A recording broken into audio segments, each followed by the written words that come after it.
నమస్తే, welcome to Liya news. Media mogul Ramoji Rao గారు ఈరోజు కన్నుమూశారు. ఆయన ఎన్నో తరాలకు స్ఫూర్తిదాయకం. అన్ని రంగాల్లో కూడా ఆయన తనదంటూ ఒక ముద్రను నిలుపుకున్నారు. మరి ఈరోజు ఆయన అకాల మరణం చెందారు. ఆయన గురించి మరిన్ని వివరాలు తెలుసుకునే ప్రయత్నం చేద్దాం. మనతో ఉన్నారు సీనియర్ పొలిటికల్ జర్నలిస్ట్ సత్యమూర్తి గారు. సార్ నమస్కారం. సార్ నమస్కారం అండి. సార్, రామోజీరావు గారు ఈరోజు కన్నుమూశారు. సో మీరు ఆయనతో చాలా కాలం పనిచేశారు. ఆయనతో మీ అనుబంధం ఎలా ఉండేది, అలాగే ఉద్యోగస్తులతో ఆయన ఎలా ఉండేవాళ్ళు అప్పట్లో? అంటే నేను దాదాపుగా ఈనాడు సంస్థలో దాదాపుగా ఒక 10 సంవత్సరాల కాలం పనిచేశాను. ముందు నేను సేల్స్ ఆర్గనైజర్గా చేరాను. ఆ తర్వాత నా ఇంట్రెస్ట్ చూసి నన్ను జర్నలిజంలోకి తీసుకొచ్చిన సంస్థ ఈనాడు. జర్నలిజంలోకి తీసుకొచ్చి ఇంకా అంటే వాళ్ళే ట్రైనింగ్ ఇచ్చి ఎట్లా రాయాలి, వార్తలు ఏ విధంగా చేయాలి అని అంటే ఎక్కువ రోజులు కూడా నాకు చెప్పలేదు. తీసుకొచ్చేసి ఇవి బేసిక్స్, ఇవి నా ఎబిలిటీ చూసుకున్నారు.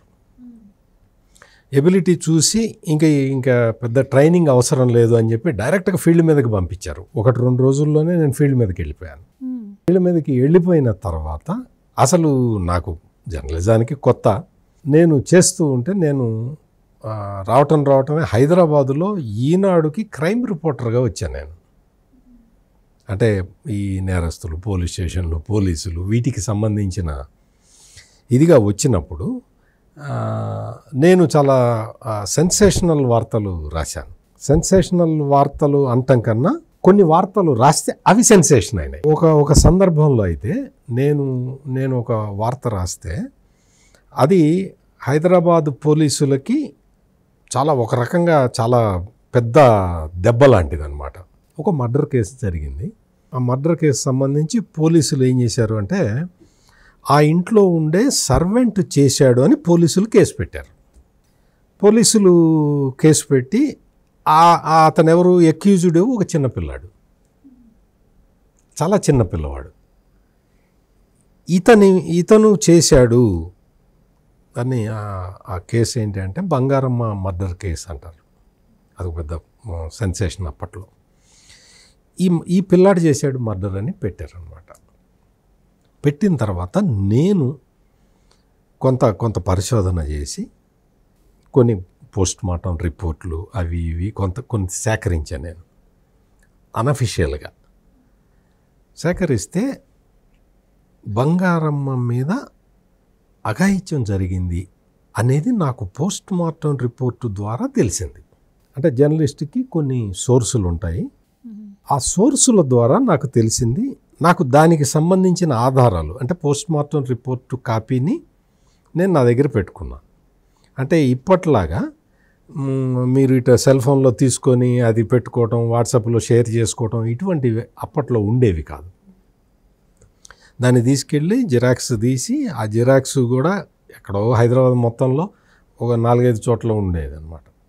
వెళ్ళి తీసుకొని మళ్ళీ ఆ పోస్ట్ మార్టం రిపోర్ట్ వాళ్ళకి అక్కడ పెట్టేసి మళ్ళీ రావాల్సిన పరిస్థితి. అంత చేసిన తర్వాత నేను మరుసటి రోజు పేపర్లో ఈనాడులో బ్యానర్ హెడ్డింగ్ వచ్చింది. బ్యానర్ ఐటమ్ వచ్చింది, బంగారమ్మ మీద అఘాయిత్యం చేసి చంపారు. ఇతను చూస్తే పోలీసులు పేర్కొన్న నిందితుడు చిన్నపిల్లవాడు, ఇతను రేపు చేసేంత వయసు లేదు ఇతనికి అనేది నా కంటెన్షన్ అనమాట. అది వార్తలో రాశాను.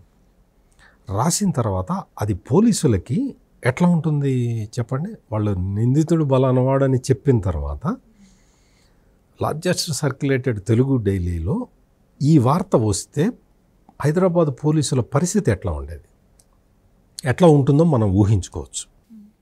అప్పుడు సిటీ పోలీస్ కమిషనర్గా విజయ రామారావు అని ఉండేవాడు. ఆయన ఐపీఎస్ ఆఫీసరు. ఆ తర్వాత సిబిఐ డైరెక్టర్గా పనిచేశారు. చాలా most talented, most efficient IPS officer. ఆ తర్వాత చంద్రబాబు నాయుడు మంత్రివర్గంలో ఆయన మంత్రిగా చేశాడు. ఎమ్మెల్యేగా, ఖైరతాబాద్ నుంచి ఎమ్మెల్యేగా గెలిచి మంత్రిగా చేశాడు. ఇప్పుడు ఆయన లేరనుకోండి. ఆయన పోలీస్ కమిషనర్గా ఉన్నాడు, హైదరాబాద్ సిటీ పోలీస్ కమిషనర్గా. ఆ వార్త పడ్డ రోజున ఈనాడు ఆఫీస్కి వచ్చాడు ఆయన. ఈనాడు ఆఫీస్కి వచ్చి ఇట్లా అడ్డగోలుగా వార్తలు రాస్తే ఎలా, తెలిసి తెలియకుండా రిపోర్టర్లు వీళ్ళందరూ పిల్లలు కుర్రాళ్ళు వచ్చేసి ఇట్లా రాస్తే మా పోలీసు వ్యవస్థ ఎట్లా మీకు విశ్వసనీయత పోదా, పోలీసుల క్రెడిబిలిటీ పోదా, మీరు ఇట్లా నిరాధారమైన వార్తలు ఎట్లా రాస్తారు అని ఆయన నేరుగా రామోజీరావు దగ్గరికి వెళ్ళి చెప్పాడు. చెప్పినప్పుడు మామూలు పరిస్థితుల్లో ఏ పత్రికాధిపతి అయినా రిపోర్టర్ని పిలిచి తిడతాడు. ఎందుకయ్యా వెరిఫై చేసుకోకుండా నువ్వు వార్త ఎట్లా రాస్తావు, ఇట్లా రాస్తే చూడు ఈయన విజయరామారావు గారు వచ్చారు సారీ చెప్పు అనేవాళ్ళు. లేకపోతే అసలు ఇప్పుడున్న పరిస్థితుల్లో అయితే అట్లా ఎవడన్నా వచ్చి కంప్లైంట్ చేస్తే ఆ రిపోర్టర్కి ఉద్యోగం కూడా తీసేస్తారు. ఇంకా ఇది ఉండదు. ఎందుకంటే ఈ పోలీసులు, ఈ వ్యవస్థ, ఈ ప్రభుత్వము, మంత్రులు వాళ్ళకి బానిసలుగా పనిచేసే మనస్తత్వం ఉన్న పత్రికలు, పత్రికాధిపతులు చూస్తున్నాం మనం ఈ రోజున. ఆ రోజున రామోజీరావు విజయరామారావు వచ్చి మాట్లాడిన తర్వాత మీరు వెళ్ళండి అని చెప్పి ఆయన్ని పంపించిన తర్వాత నన్ను పిలిచాడు. ఏంటయ్యా ఏదో రాసేవట వార్త, పోలీసులు గొడవ పెడుతున్నారు అని. నా దగ్గర ఆధారాలు ఉన్నాయి, నేను రాసింది వాస్తవం, ఆధారం చూపించమంటారా అన్న. అవసరం లేదు, నీకు కాన్ఫిడెంట్ కదా, నువ్వు రాసింది వాస్తవమే కదా, పో నేను చూసుకుంటాను అన్నారు ఆయన. అన్న తర్వాత నేను అతి విశ్వాసంతో, అంటే ఇటువంటి సంఘటనలు ఈనాడులో కోకొల్లలు. రామోజీరావుతో మనకి అనుబంధం ఎలా పెరుగుతుంది అంటే ఇటువంటివి చూసినప్పుడు, ఆయన పత్రిక జర్నలిస్టులకి ఆయన ఇచ్చే విలువని చూసినప్పుడు మనకి ఆయన మీద గౌరవం పెరుగుతుంది. అట్లా చెప్పిన తర్వాత దానికి సాధారణంగా పత్రికల్లో ఇప్పుడు లేదు, కానీ ఇప్పుడు అన్ని అబద్ధాలే రాస్తున్నారు. కానీ అప్పుడైతే ఏదన్నా అబద్ధం రాస్తే దానికి ఖండన వేయాలి, రిజైండర్ వేయాలి. విజయరామారావు ఆయన ఆఫీస్కి వెళ్ళి రిజైండర్ పంపించాడు.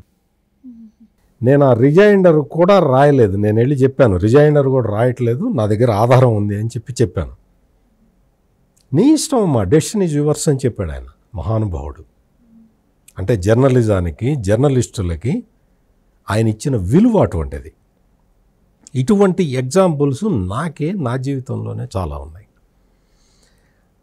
ఆయన ఎప్పుడూ కూడా, ఇప్పుడు ఈ వైసీపీ నాయకులందరూ అంబటి రాంబాబు, ఈ అంతా ఈ వీళ్ళ పేర్లు మనం ప్రస్తావించుకోవటం కూడా మనకు అనవసరం, కానీ రామోజీ నువ్వు ఇటువంటి వార్తలు రాయిస్తావా, నువ్వు తెలుగుదేశం పార్టీ ఏజెంట్ అని అరిచారు కదా వీళ్ళు.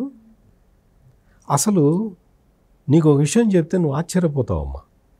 ఏ రోజునా కూడా, నేను దాదాపుగా చాలా సంవత్సరాల పాటు ఈనాడులో పనిచేశాను కదా, ఏ రోజునా కూడా రామోజీరావు వచ్చేసి అక్కడికి వచ్చి డెస్క్లోకి వచ్చి ఇట్లా రాయండి, ఈ వార్త రాయండి, ఈ హెడ్డింగ్ పెట్టండి, ఇది బ్యానర్ ఐటెం పెట్టండి, ఈ వార్తను మీరు అసలు వెయ్యొద్దు, మనం ఒక పార్టీ స్టాండ్ తీసుకున్నాము, ఈ స్టాండ్కి అందరూ కట్టుబడి ఉండాలని ఇటువంటి కబుర్లు ఏ రోజు చెప్పలేదు. కాంగ్రెస్ పార్టీకి వ్యతిరేకంగా ఈనాడు ఉద్యమం నడిపేటప్పుడు కూడా సహేతుకంగా ఖచ్చితమైన కారణాలతోటి వార్తలు రాశాం తప్ప, అంటే ప్రజలకి వ్యతిరేకంగా కాంగ్రెస్ పార్టీ నిర్ణయాలు తీసుకున్నప్పుడు ఆ నిర్ణయాలను ప్రశ్నిస్తూ రాశాం. తెలుగుదేశం పార్టీకి అనుకూలంగానే ఈనాడు ఉంటుంది అని చాలామంది అనుకుంటూ ఉంటారు. ఇప్పటికీ వైఎస్ఆర్ కాంగ్రెస్ పార్టీ నాయకులు, అంతకుముందు రాజశేఖర్ రెడ్డి టైంలో ఉన్న కాంగ్రెస్ పార్టీ నాయకులు ఇదే ప్రచారాన్ని చేస్తారు. రాజశేఖర్ రెడ్డి అయితే ఆ రెండు పత్రికలు అని ఈనాడుని, ఆంధ్రజ్యోతిని ప్రతి పబ్లిక్ మీటింగ్లో విమర్శించేవాడు. కానీ ఒక విషయం ఏంటి అంటే, ఎన్టీ రామారావు ముఖ్యమంత్రిగా ఉన్నప్పుడు ఎన్టీ రామారావుకి వ్యతిరేకంగా ఎక్కువ వార్తలు వచ్చింది కూడా ఈనాడులోనే. ఆయన ఏదైనా నిర్ణయం తీసుకున్నప్పుడు ప్రజలు దాన్ని వ్యతిరేకిస్తే దానికి వ్యతిరేకంగా వార్తలు వచ్చింది కూడా ఈనాడులోనే ఎక్కువ. చంద్రబాబు నాయుడు ముఖ్యమంత్రిగా ఉన్న కాలంలో వాళ్ళు నిర్మాణాత్మకమైన వార్తల్ని రాశారు, ప్రభుత్వాన్ని విమర్శిస్తూ కూడా వార్తలు రాశారు. ఇది నిజం, వాస్తవం. అయితే దీన్ని కప్పిపుచ్చి ఈనాడు రామోజీరావుని, ఆంధ్రజ్యోతి రాధాకృష్ణని, వాళ్ళందరూ తెలుగుదేశం మనుషుల్లాగా, తెలుగుదేశం లీడర్లలాగా ఏది జరిగినా కానీ చంద్రబాబు నాయుడు చెప్తే వీళ్ళు రాస్తారు అన్న అర్థాలు వచ్చేలాగా ఈ వైసీపీ నాయకులు 5 సంవత్సరాల నుంచి విషప్రచారం చేశారు. వాస్తవంగా ఏ రోజున అక్కడ అంటే మీకు ప్రతివాడు ఈనాడులో వార్త వచ్చింది అంటే రామోజీరావు రాశాడు అనుకుంటారు. ఆయనకి తెలీదు, ఆయన పట్టించుకోడు కూడా. ఆయన అసలు పేపర్ని పట్టించుకొని చాలా కాలం అయింది. దానికి బాధ్యుల్ని పెట్టాడు, మీది బాధ్యత అని చెప్పాడు, వాళ్ళే చూసుకుంటారు. ఆయన బాగా వయసులో ఉన్నప్పుడే ఏ పేపర్ ఏ వార్త వేయాలనేది చెప్పని వ్యక్తి ఆ తర్వాత కాలంలో డైరెక్షన్స్ ఇస్తాడా? ఏ రోజున కూడా డైరెక్షన్స్ అట్లా ఇచ్చి అట్లా చేసే మనిషి అట్లా చేయలేదు ఇప్పుడు. కానీ ఆయన్ని ప్రతి వాడు వచ్చి మరీ ముఖ్యంగా ఈ 5 సంవత్సరాల కాలంలో ఎంత వేధించారు. ఎవడో ఒక 30 ఏళ్ల కిందటో 40 ఏళ్ల కిందటో ఎవడో 100 రూపాయలు 200 మార్గదర్శి చిట్ ఫండ్లో పెట్టుబడి పెట్టాట. వాడు 40 సంవత్సరాలు 50 సంవత్సరాల తర్వాత వాడు వచ్చాట, నేను ఆ రోజు మార్గదర్శిలో నేను పెట్టుబడి పెట్టాను, నాకు రామోజీరావు డబ్బులు ఇవ్వలేదు, నేను ఆ రోజు పెట్టిన 100 రూపాయలు ఈరోజు 100 కోట్లు అయింది, నాకు 100 కోట్లు ఇప్పించాలని ఆడెవడో దరఖాస్తు పెడితే ఆంధ్రప్రదేశ్ పోలీసులు రామోజీరావు మీద చీటింగ్ కేసు పెట్టారు. అంటే ఎంత వేధించి, మానసికంగా ఎంత వేధించారో చూడు. వీళ్ళందరికీ తెలియని విషయం ఏంటంటే రామోజీరావు భారతదేశ ప్రధానిగా ఉక్కు మహిళ అని పేరు తెచ్చుకున్న ఇందిరాగాంధీనే వ్యతిరేకించాడు. ఇందిరాగాంధీని వ్యతిరేకించి ఎదురొడ్డి నిలబడ్డాడు రామోజీరావు. జర్నలిస్ట్ పరంగా, జర్నలిజం పరంగా. నేనేదో Ramoji Rao is not a politician కదా, ఈజ్ నాట్ ఎ పాలిటీషియన్. ఆయన ఇందిరాగాంధీ నిరంకుశ విధానాలు వ్యతిరేకించిన మనిషి రామోజీరావు.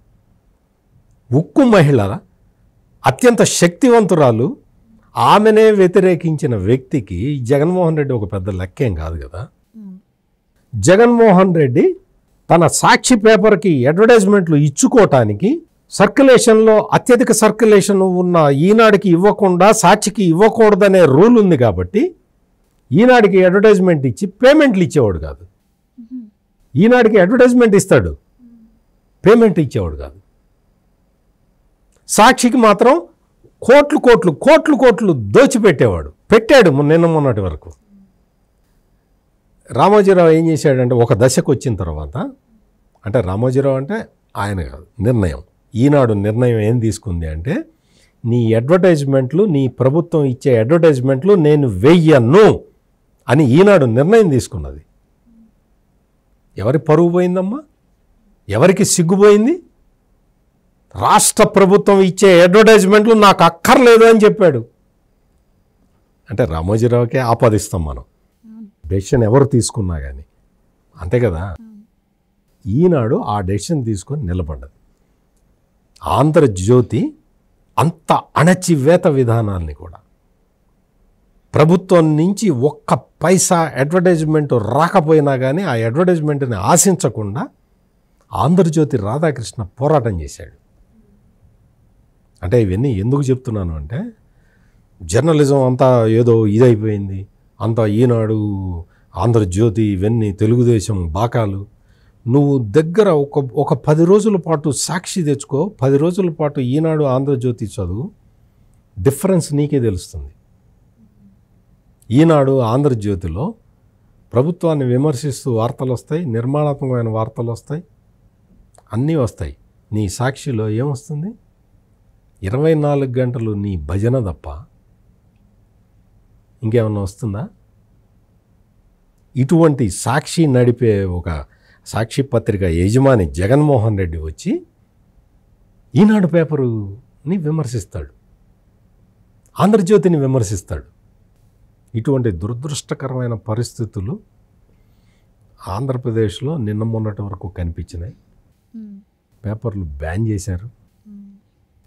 ఈనాడు ఛానల్ అక్కడ ప్రసారం కాకుండా చేశారు. ఆంధ్రజ్యోతి ఛానల్ ఏబిఎన్ ఆంధ్రజ్యోతి ప్రసారం కాకుండా ఆపేశాడు ఆంధ్రప్రదేశ్లో. ఈనాడు ఆఫీసుల మీద కూడా దాడి జరిగింది. ఈనాడు ఆఫీసుల మీద దాడి జరిగింది. ఆంధ్రజ్యోతి ఆఫీసుల మీద దాడి జరిగింది. రిపోర్టర్లను కొట్టారు ప్రాణాలకి తెగించి. ఈనాడు ఆంధ్రజ్యోతి జర్నలిస్టులు ప్రజాస్వామ్యాన్ని ఈరోజు పునరుద్ధరించుకున్నారు. ఈ విధంగా అంటే రామోజీరావు ఆయన చేసిన పనులు ఆడు చెప్తాడు, అంబటి రాంబాబు చెప్తాడు. అంటే తడతడకి నేను ఇటువంటి వ్యక్తుల పేర్లు తీసుకోవటానికి సిగ్గుపడుతున్నాను. పచ్చళ్ళు అమ్ముకునే రామోజీరావుకి జర్నలిజం ఏం తెలుస్తుంది అంటాడు. వాడికి తెలుసా అసలు జర్నలిజం అంటే ఏందో తెలుసా? ఎందుకు చెప్తున్నానంటే ఆవేదనతో చెప్తున్నాను. జర్నలిజంలో నీకు బేసిక్స్ తెలియని వ్యక్తులు వచ్చి రామోజీరావుని విమర్శిస్తారు. రామోజీరావు అనే వ్యక్తిని నేను ఒక 30 సంవత్సరాల తర్వాత కలిశాను. అంటే పనిచేసి ఈనాడులో పనిచేసిన తర్వాత, ఆ తర్వాత 20-25 సంవత్సరాల తర్వాత ఆయన ఒక సందర్భంలో కలిశాను. నేను ఒక సందర్భంలో కలిసినప్పుడు నేను ఆయనకి ఒక మాట చెప్పా, అయ్యా నేను మీ దగ్గర పనిచేశాను పలానా పీరియడ్లో అని చెబితే ఆయన ఏమన్నాడంటే, భలేవాడివి, నీ పేరేంటి సత్యమూర్తి కదా, భలేవాడివి, నా దగ్గర పనిచేయటం ఏంటి, మనందరం ఈనాడులో కలిసి పనిచేసామని చెప్పు అన్నాడు మహానుభావుడు. అన్న తర్వాత నేను చెప్పాను, ఇంకొక ఆయన ముళ్ళపూడి సదాశివ శర్మ అని ఆయన కూడా నా అంత సీనియర్ జర్నలిస్టు. ఆయన ఇప్పుడు లేరు, భౌతికంగా మన మధ్య లేరు. ఆయన పేరు కూడా నేను రామోజీరావు గారితో చెప్పి మేమిద్దరం కలిసి మీకు ఈనాడులో, చిన్న ఈనాడు అంటారు కదా, బుడ్డ ఈనాడు, ట్యాబ్లాయిడ్ పేపర్, ఆ ట్యాబ్లాయిడ్కి రూపకల్పన చేసిన వ్యక్తులు అండి మేము అని నేను ఆయనకి గుర్తు చేస్తే ఆయన కళ్ళెంబడి నీళ్లు తిరిగినాయి. ఆయన నన్ను హగ్ చేసుకున్నాడు. ఆయన హగ్ చేసుకొని, ఈనాడులో పనిచేసిన నీలాంటి వాళ్ళు, నేను అప్పటికి ఒక పేపర్కి ఎడిటర్గా ఉన్నా, నేను ఈనాడులో నాతోటి కలిసి పనిచేసిన నీలాంటి వాళ్ళు ఇప్పుడు ఒక పేపర్ని ఎడిట్ చేస్తున్నారు అంటే నాకు ఇంతకన్నా ఆనందం ఇంకోటి లేదు సత్యమూర్తి అని చెప్పి నన్ను హగ్ చేసుకున్నాడు. అంటే ఇటువంటి సంఘటనలు ఎందుకు చెప్తున్నాను అంటే, అటువంటి సంఘటనలు గుర్తు చేసినప్పుడు ఆయన ఎంత ఎమోషనల్గా ఫీల్ అవుతాడు అంటే, తనతోటి నేను మీ కింద పనిచేశాను అంటే ఆయన ఒప్పుకోవటం లేదు, మనందరం కలిసి పని చేసామంటున్నాడు. అంత పెద్ద వ్యక్తి నాలాంటి ఒక చిన్న వ్యక్తి, చిన్న జర్నలిస్టు నన్ను పట్టుకొని ఏమయ్యా బాగున్నావా, ఏముంది మన పేపర్కి ఆ పేపర్కి ఏంటి తేడా అని అడగాలి. కానీ ఆయన ఏమన్నాడంటే, ఈనాడులో మనందరం కలిసి పని చేశాం, అలా చెప్పు సత్యమూర్తి అన్నాడు తప్ప. అంటే ఈ తరహా మనుషులు ఒక్కొక్కళ్ళుగా విలువలు ఉన్న మనుషులు కనుమరుగైపోతూ ఉన్నారు. ఇది చాలా సాడ్ పార్ట్. ఇటువంటి అనుభవాలు చెప్తే, ఆయనతోటి ఉన్న అనుభవాలు కానీ, ఏ రోజున వచ్చి ఈ పార్టీ స్టాండ్ తీసుకుందాం, ఆ పార్టీ స్టాండ్ తీసుకుందాం అని చెప్పటం కానీ, ఆదేశాలు ఇవ్వటం కానీ, ఇటువంటివి ఏవీ చేయడు. తెలుగుదేశం పార్టీ ఆవిర్భావ సమయంలో ఆయన అంటే అప్పుడు పొలిటికల్ గ్యాప్ ఉండేది. అంటే కాంగ్రెస్ పార్టీ ప్రజల నుంచి దూరం అయిపోయింది. ప్రజల అభిరుచి ఒక రకంగా ఉంది, ప్రజల ఆశలు ఒక రకంగా ఉన్నాయి, కాంగ్రెస్ పార్టీ ఇంకొక రకంగా పనిచేస్తున్నది. ప్రభుత్వానికి ప్రజలకి మధ్య అంతరం ఎక్కువగా ఉంది. ఈ పొలిటికల్ వ్యాక్యూమ్ని ఎన్టీ రామారావు ఫిల్ చేశాడు. ఎన్టీ రామారావు తెలుగుదేశం పార్టీ పెట్టక ముందు నుంచి కూడా యాంటీ కాంగ్రెస్ స్టాండ్ మీదే ఉన్నారు. ఈనాడు టీం అంతా కూడా యాంటీ కాంగ్రెస్. అంటే ఈనాడులో అక్కడ ఆ రోజున పనిచేసే జర్నలిస్టులతో స్ట్రైక్ చేయించింది కాంగ్రెస్ పార్టీ. ఈనాడుని ఎట్లయినా సరే మూసేయించాలి అని స్ట్రైక్ చేయించారు.